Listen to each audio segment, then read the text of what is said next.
தூக்கி கொடுத்துருவாங்க. நம்மளால மனுஷன் கிடையாது. நம்ம எங்கிருந்து யாராலும் ஸ்டார்ட் பண்ணா அப்படின்னு சொல்ற மாதிரி நீங்க கேட்டீங்கன்னா எதையும் தாங்கக்கூடிய இதயம் உங்ககிட்ட இருக்குடா. லாஸ்ட் இயர்ல நான் என்ன சொல்லியிருப்பேன்னா, நான் வந்து அமௌண்ட் கேட்ட தர மாட்டாங்க, இதுவே வந்து நான் காலேஜுக்காக அமௌண்ட் கேட்குறேன் அப்படின்னு சொன்னா வந்து யோசிக்காம கொடுத்துட்றாங்க அப்படின்னு சொல்லிக்கிற மாதிரி நான் சொல்லியிருக்கேன். ஸோ இது வந்து ஆப்சல்யூட்டா உண்மையா அப்படின்னு கேட்டீங்கன்னா தெரியாது. இதுதான் உங்களுக்கே தெரியுமே. அது வந்து உங்களுக்கு நடந்திருக்கு, எனக்கு நடந்திருக்கு, முக்கால்வாசி பேத்துக்கு இது வந்து மேக்ஸிமம் நடக்கும். ஏன்னா எல்லாத்துக்கும் நடக்கும் அப்படிங்கிறது எல்லாத்துக்கும் இல்லை, சில பேத்துக்கு நடக்க வாய்ப்பு இருக்கு, நடக்காம இருக்கிறதுக்கு வாய்ப்பு இருக்கு. சில பேரண்ட்ஸ்லாம் தூக்கி கொடுத்துருவாங்க அப்படிங்கிற மாதிரியும் நிறைய பேர் இருக்கலாம். பட் மெஜாரிட்டியாக வந்து இந்த நான் சொன்ன கேட்டகரிக்குள்ளே வந்துடுவாங்க. எப்படின்னா நான் வந்து அமௌண்ட் கேட்குறேன் அப்படின்னு சொல்லி கேட்டாங்கன்னா தர மாட்டாங்க. இதே நான் காலேஜுக்கு அப்படின்னு சொல்லி கேட்டு, இல்லைன்னா ஸ்கூலுக்கு, இல்லைன்னா படிக்கிற விஷயம் அப்படி இப்படி சொல்லி கேட்டால் வந்துடுவாங்க.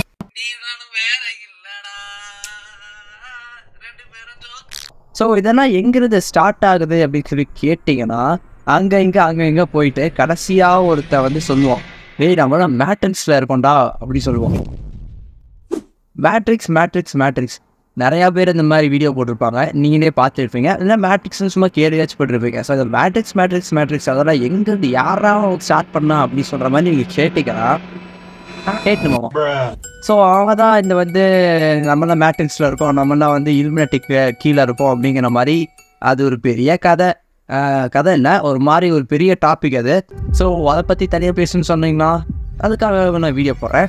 ஸோ ஆண்ட்ரூ டேட் அப்படின்னு சொல்லி மட்டும் கமெண்ட் பண்ணுங்கள். முதல்ல மேட்ரிக்ஸ்னால் என்ன சொல்லுடா அப்படின்னு நீங்கள் தெரிஞ்சுக்கணும்னு ஆசைப்பட்டீங்கன்னா நான் அப்படி சொல்கிறேன். சப்போஸ் உங்களுக்கு ஆல்ரெடி தெரிஞ்சிருந்துச்சுன்னா இந்த டைமிங்க்கு நீங்கள் போய் பார்த்தீங்கன்னா நீங்கள் வந்து மேட்ரிக்ஸ்னால் என்னன்னு தெரிஞ்சவங்க இந்த டைமிங் போய் பார்த்துக்கோங்க. ஏன்னா இந்த போர்ஷன் மட்டும் ஸ்கிப் ஆயிரும்.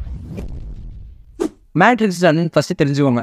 மேட்ரிக்ஸ்னால் வேறு எதுவுமே இல்லை, சிம்பிளாக நாமெல்லாம் மனுஷங்களே கிடையாது, என்னடா காமெடி பண்ணுற அப்படின்னு சொல்லி நீங்கள் கேட்டிங்கன்னா சீரியஸோட மேட்ரிக்ஸை பொறுத்த வரைக்கும் நம்மளாம் மனுஷன் கிடையாது. நம்மளாம் ஒரு ரோபோட்ஸ் இல்லைனா நம்ம கேம் விளையாடுவோம்ல, பப்ஜி, ஃப்ரீ ஃபயர் அந்த மாதிரி விளையாண்டுருக்கோம்னா அதில் நம்ம கேரக்டர்ஸ் எல்லாம் நம்ம வந்து கேரக்டர்ஸை மூவ் பண்ணுவோம், குதிக்க வைப்போம், நடக்க வைப்போம். அந்த கேரக்டரை என்ன பண்ணினாலுமே நம்ம பண்ணால் தான் அந்த கேரக்டர் பண்ணும். நான் வந்து முன்னாடி போகணும் அப்படின்னு சொல்லி ஜாஸ்டிக்கு முன்னாடி நோத்துனா அந்த கேரக்டர் முன்னாடி போகும். சப்போஸ் நான் வந்து பின்னாடி நோத்துறேன் அப்படின்னு சொல்லி கேட்டிங்கன்னா அந்த கேரக்டர் பின்னாடி போகும். ஸோ நாமெல்லாம் ஒரு சிமுலேஷனில் இருக்கோம். நாமளே ஒரு கேம் தான். நான் பேசிகிட்டு இருக்கேன்னா நான் வந்து என்ன ஒருத்தர் பின்னாடி இருந்து ஆப்ரேட் பண்ணிருக்கான், நீங்கள் இதை பார்த்துட்டு இருக்கீங்கன்னா நீங்கள் உங்களுக்கு பின்னாடி இருந்து ஒருத்தர் ஆப்ரேட் பண்ணிருக்கான். அப்புறம் இதெல்லாம் நடக்குது அப்படின்னு சொல்லி காரணம் இதெல்லாம் கேட்டீங்கன்னா இந்த யூனிவர்ஸ் அதுக்கு வெளியே இருந்து எவனோ ஒருத்தன் வந்து நம்மளை ஆப்ரேட் பண்ணிருக்கான் அப்படிங்கிற மாதிரி ஒரு கான்செப்ட் போகும். ஓகேவா? அது இல்லாமல் என்ன போகும்னா இலுமினாட்டி அப்படிங்கிறவங்க வந்து கண்ட்ரோல் பண்ணிருக்காங்க. இப்போ கவர்மெண்ட் இருக்காங்கன்னா கவர்மெண்ட் வந்து நம்மளை வளரக்கூடாது, அவங்க வந்து ஃபுல்லாக படிக்குது அப்படிங்கிற ஒரு ஜெயிலுக்குள்ளே வந்து நம்ம எல்லாத்தையும் தள்ளிடணும். எதையும் தாங்கக்கூடிய இதயம் உங்ககிட்ட இருக்குடா. அது இல்லாமல் நீங்கள் மேலேயே வரக்கூடாது, மேலே இருக்கவங்க மேலே போகணும், கீழே இருக்கவங்க கீழே வரணும் அப்படிங்கிற மாதிரி ஒரு செட்டாக ரூல்ஸ்குள்ளே வந்து கவர்மெண்ட்டு, பொலிட்டீஷியன்ஸு, செலிபிரிட்டி, அப்புறம் வந்து ரீசெண்டாக டேட்டு என்ன சொல்லியிருந்தாங்கன்னா மிஸ்டர் வீஸ்டே வந்து இலுமினாட்டி மேட்ரிக்ஸ்குள்ளே இருக்காங்க அப்படிங்கிற மாதிரிலாம் பேசியிருந்தாங்க. அதெல்லாம் ஒரு பெரிய டாபிக். ஸோ அதை பற்றி உங்களுக்கு வேணும்னு சொன்னாங்க, நான் கமெண்ட்டில் சொன்னாங்க, நான் அதை வந்து ஒரு செப்பரேட்டாக ஒரு வீடியோ போடுறேன். பட் இதில் என்ன ஒரு பிரச்சனை இருக்குது அப்படின்னு இதெல்லாம் என்னடா பேர் இதனடா அப்படின்னு சொல்லி நீங்கள் கேட்டிங்கன்னா பட் இதெல்லாம் ஆக்சுவலாக நடந்துட்டு தான் இருக்குது. இந்த நடந்ததை வச்சு கொஞ்சம் அப்படியே அங்கே இங்கே கொஞ்சம் நம்மளுக்கு தேவைங்கிற மாதிரி தூவிவிட்டு அப்படியே கொஞ்சம் சொன்னால் உண்மை மாதிரியே சொன்னால் உண்மை மாதிரியே சொன்னால் அதை நான் நம்பிடுவோம். ஆக்சுவலாக சிம்பிளாக ஒன்றையாக சொல்கிறேன், இது மேட்ரிக்ஸ்னால் நாம் வந்து நம்மளை கண்ட்ரோல் பண்ணிட்டுருக்காங்க, அவ்வளோதான். பட் இதை நீங்கள் போய் வெளியே யார் இங்கிலீஷ் கேட்டிங்கன்னா என்ன சொல்லுவாங்கன்னா, இல்லை இதெல்லாம் பொய், இதெல்லாம் வேஸ்ட்டு, இதெல்லாம் தப்பு அப்படிங்கிற மாதிரி, இதெல்லாம் நம்புவாங்களே ஆச்சை நம்புவோனா அப்படின்னு சொல்லி அவர் கேட்பாங்க. பட் அதோட ஒப்பீனியன் எனக்கு என்னன்னு பார்த்தீங்கன்னா இல்லை, அடங்கும். ஏன்னா நம்மளாம் மேட்ரிக்ஸில் தான் இருக்கும். என்ன ப்ரோ சம்மந்தமே இல்லாமல் பேசுகிற அப்படின்னு சொல்லி நீங்கள் கேட்குறது எனக்கு புரியுது. பட் இது நீங்கள் வந்து மேட்ரிக்ஸ் தெரிஞ்சுட்டு வந்திருந்தீங்கன்னா, மேட்ரிக்ஸ்னால் என்ன அப்படின்னு சொல்லி தெரிஞ்சுட்டு வந்திருந்தீங்கன்னா அது உங்களுக்கு ஈஸியாக டிஃபைன் ஆகும். விஆர் இன் மேட்ரிக்ஸ். என்ன ப்ரோ சம்மந்தமே இல்லாமல் பேசிகிட்டு இருக்கிற, எல்லாரும் சொல்கிறாங்க நீயும் அதே சொல்லிட்டு இருக்க, இல்லைனா எல்லாருமே வந்து இல்லைன்னு சொல்கிறாங்க நீ இருக்குன்னு சொல்கிற, என்னதான் முடிவு என்னதான்டா சொல்ல வரீங்க நீங்கள்லாம் அப்படின்னு சொல்லி நீங்கள் கேட்டுட்டீங்கன்னா நான் ஒரு சின்னதாக ஒரு எக்ஸாம்பிள் சொல்கிறேன். நீங்கள் மேட்ரிக்ஸ் இருக்கீங்களா இல்லையா அப்படிங்கிறத நீங்களே முடிவு பண்ணிக்கணும். ஓகேவா? ஃபர்ஸ்ட் எக்ஸாம்பிள் என்னென்னா, உங்களுக்கு வந்து பேசிக்காக ஒரு டெம்ப்ளேட் கொடுத்துருப்பாங்க. எப்படின்னா டேய் வந்து நீ ஒரு 10th to first to 10th படிச்சிடுறா, படிச்சதுக்கப்புறம் அதாவது 10th மட்டும் முடிச்சுட்டுனா உங்கள் லைஃப் ஜாலியாக இருக்கும்டா அப்படின்னு சொல்லியிருப்பாங்க.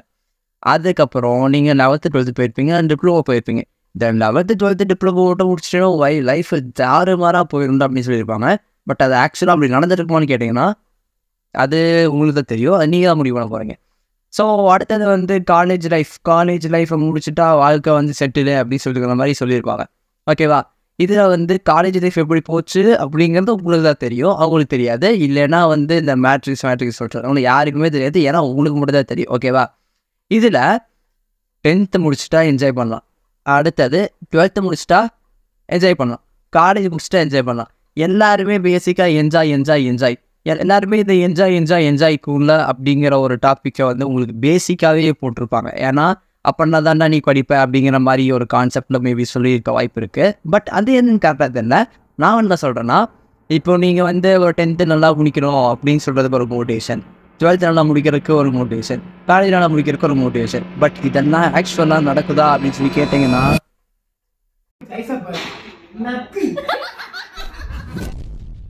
சத்தியமாக நடக்கிறது இல்லை. ஏன்னா இப்போ நீங்கள் காலேஜ் முடிச்சுட்டு அடுத்தது என்ன போவீங்க, அடுத்தது உங்கள் லைஃப் எதை நோக்கி என்ஜாய்மெண்ட் இல்லாமல் எல்பிஏ நோக்கி ஓட ஆரம்பிச்சிடும். எல்பிஏனா லேக் பர் ஆனம். ஓகேவா? இத்தனை லேக் பர் ஆனம் வாங்கணும்னு சொல்லி நம்ம வந்து ஓட ஆரம்பிச்சிடும். ஸோ இந்த லேக் பர் ஆனம் அப்படிங்கிறது வந்து பேசிக்காக எதை மீன் பண்ணுது, மணியை தான் மீன் பண்ணுது. இந்த காசு அப்படின்னு சொல்கிறாங்கல்ல, காசை தான் மீன் பண்ணுது. எல்லாத்துக்கும் தெரியும் மணி இஸ் ஆல்வேஸ் அல்டிமேட்.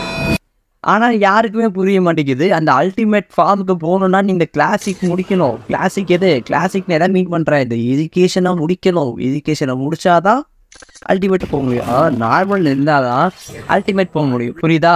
இப்போது மணி இஸ் ஆல்வேஸ் அல்டிமேட் அப்படிங்கிறது எல்லாத்துக்கும் தெரியும். அந்த அல்டிமேட்டு போகணுன்னா நீ வந்து பேசிக் முடிக்கணும்ல.